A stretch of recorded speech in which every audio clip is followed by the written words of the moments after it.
HSC 2026 সালের পরীক্ষার্থীরা এখন এমন একটা টাইমে এসে আমি ভিডিওটা বানাচ্ছি যেখান থেকে এক সপ্তাহ পরেই আমাদের টেস্ট পরীক্ষা। অনেকের এক সপ্তাহ পরে, অনেকের 8 দিন পরে, অনেকের 10 দিন পরে, অনেকের 15 দিন পরে, মোটামুটি গড় এভারেজ হিসাব করলে আমাদের হাতে টাইম আছে মাত্র এক সপ্তাহ। এই এক সপ্তাহে তুমি যে সবকিছু করে ফেলতে পারবে এরকম মিথ্যা আশ্বাস আমি তোমাকে দিতে চাই না, কারণ কি এক সপ্তাহে সিলেবাস কমপ্লিট করা কোনোদিনই সম্ভব না। এখন তোমাকে এমন কিছু করতে হবে যে এই এক সপ্তাহের প্রিপারেশনে যাতে ভালো কিছু করতে পারো। অর্থাৎ এক সপ্তাহে তুমি সিলেবাস কমপ্লিট করতে পারবে না, কিন্তু ফেল থেকে পাস করার প্রিপারেশন নিতে পারবে। এই এক সপ্তাহ সময়ে তোমাকে কয়েকটা পদ্ধতি ফলো করতে হবে, যেই পদ্ধতিতে তুমি ভালো একটা প্রিপারেশন নিয়ে পরীক্ষার হলে যেতে পারবে এবং বেস্ট একটা রেজাল্ট করতে পারবে। তার এক নাম্বার হচ্ছে ইম্পর্টেন্ট চ্যাপ্টার, যেগুলো অলরেডি আমরা তোমাদের কাজটা সহজ করে দিয়েছি।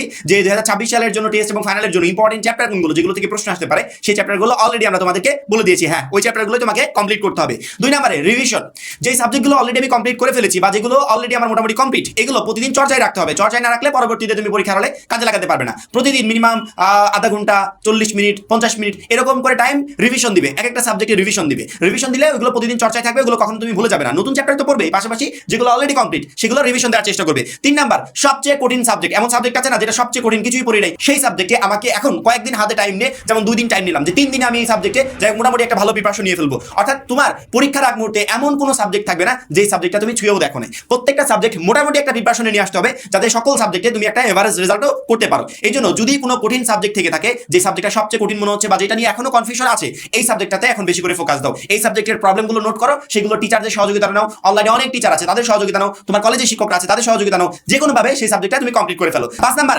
আগের বছরের টেস্ট পরীক্ষার প্রশ্ন যদি সম্ভব হয় তাহলে একটু কালেক্ট করবে। টেস্ট পরীক্ষার প্রশ্ন সাধারণত কলেজ কর্তৃপক্ষ প্রতি বছর মানে একই রুলস মেইনটেইন করে তৈরি করে থাকে। সেক্ষেত্রে আগের বছরে যদি টেস্ট পরীক্ষার প্রশ্ন পাও, অনলাইনে একটু সার্চ করবে, অনলাইনে পেতে পারো, বা টিচারদের কাছে যদি তোমার প্রতিষ্ঠানে থেকে থাকে তাহলে তাদের কাছ থেকে একটু কালেকশন করবে, তারা আগের বছরের টেস্ট প্রশ্নগুলো কোন টাইপে তৈরি করেছিল বা কিভাবে তৈরি করেছিল, যদিও সিলেবাসে একটু তারতম্য থাকতে পারে, কিন্তু তারপরে একটু সংগ্রহ করবে, কারণ কি ওইখান থেকে কলেজ কর্তৃপক্ষ আসলে টেস্ট পরীক্ষার প্রশ্ন রেডি করে কিভাবে সে বিষয়ে টোটালি আইডিয়া পেয়ে যাবে এবং সেই অনুযায়ী তুমি এই 7 দিন প্রিপারেশন নিতে পারবে।